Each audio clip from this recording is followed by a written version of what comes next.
আপনার বেকারত্ব দূর হবে যদি আজকের কথাগুলো আপনি মেনে চলেন। আমি গ্যারান্টি দিয়ে বলতেছি আপনি আর বেকার থাকবেন না। অ্যাকচুয়ালি প্রতিদিনেই আমি ফেসবুক মেসেঞ্জারে রিকোয়েস্ট পাই, আমাকে নক করে যে স্যার আমার একটি চাকরি দরকার, আমার একটা চাকরি দেন। স্যার অনেক বিপদে আছি, অনেক কষ্টে আছি।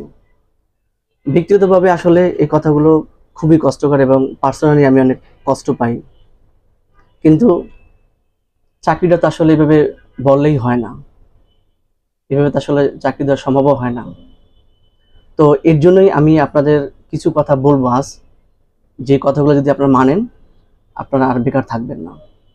দেখেন, আমাদের ভিতরে অনেকেই আমরা আছি যে অনেক ভাই এবং বোনেরা আছেন যারা অনার্স মাস্টার্স করার পরে গভর্নমেন্ট জব খুঁজেন, এবং যেই পর্যন্ত গভর্নমেন্ট জব না হয় এই পর্যন্ত আপনারা কিছু করেন না।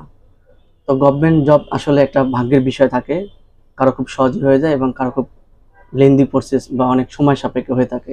আপনারা এই সরকারি চাকরির খোঁজার পাশাপাশি একেবারে বসে না থেকে একটি প্রাইভেট কোম্পানিতে জব করতে পারেন। বেকারত্ব যদি দূর করতে চান সেক্ষেত্রে অবশ্যই আপনাকে কোম্পানি চাকরি খুঁজতে হবে।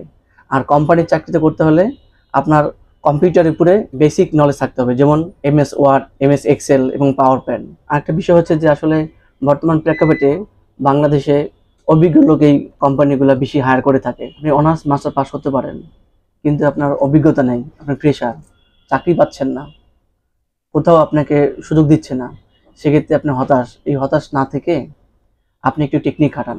সেটা হচ্ছে কি, আপনি বিভিন্ন কর্পোরেট প্রতিষ্ঠানে অ্যাসিস্ট্যান্ট লেভেলে জব নেন। অ্যাসিস্ট্যান্ট লেভেলে সাধারণত অভিজ্ঞতা দরকার হয় না। অথবা আপনি গার্মেন্টস সেক্টরে জব নিতে পারেন। গার্মেন্টসের নাম শুনে আবার কেউ না কুচকায়েন না। গার্মেন্টসে বর্তমানে হাই কোয়ালিটি সম্পূর্ণ লোকজন অথবা উচ্চশিক্ষিত ছেলেমেয়েরা কাজ করে।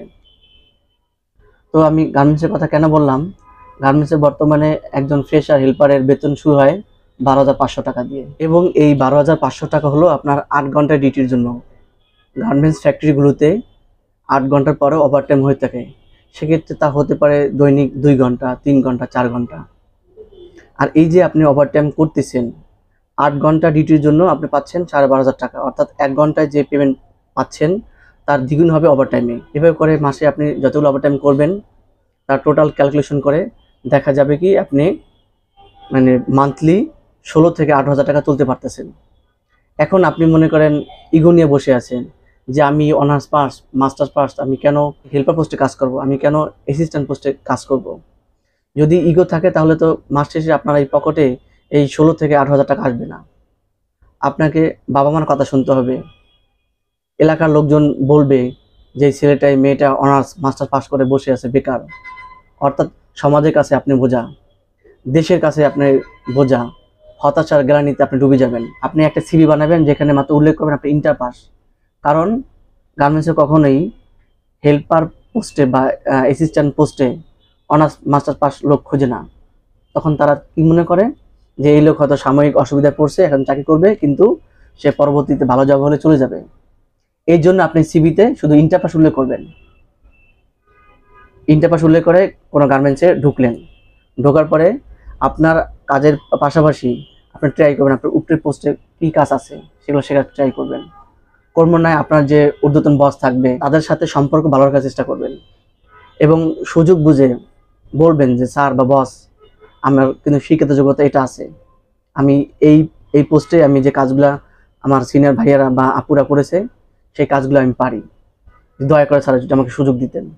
তখন তারা মনে করবে কি যে ঠিকই তো, এই ছেলেটা অনেক দিন যাবত বা এই মেয়েটা অনেক দিন যাবত আমাদের এখানে আছে, তো ও যেহেতু এই ওর শিক্ষাগত যোগ্যতাও আছে, প্লাস এই পোস্টের কাজও আছে, এই পোস্টের কাজও পারে, সেক্ষেত্রে আমরা বাইরে একজন লোক না নিয়ে ওরেই নিয়ে নিই।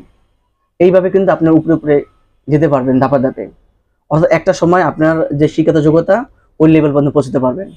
কিন্তু শুরুতেই যদি আপনার ইগো থাকে যে আমি মাস্টার্স পাস করছি, অনার্স পাস করছি, আমি শুরুতেই ভালো জব করব, শুরুতেই আমি অফিসার লেভেলে জব করব, প্রাইভেট কোম্পানিগুলো এত সহজ না ভাই। আমার বাস্তবিক অভিজ্ঞতা থেকে বলতেছি, বর্তমান জব সেক্টর খুবই কঠিন, খুবই খুবই। কাজেই আপনাদের কাছে আমি রিকোয়েস্ট থাকবো, আজকের এই পন্থাগুলো, এই কথাগুলো মেনে যদি আপনারা চলতে পারেন আপনি অবশ্যই চাকরি জীবনে সাকসেস হবেন। আজকের মতন এখানেই শেষ। লাইক দিয়ে সঙ্গে থাকার জন্য অনুরোধ রইল।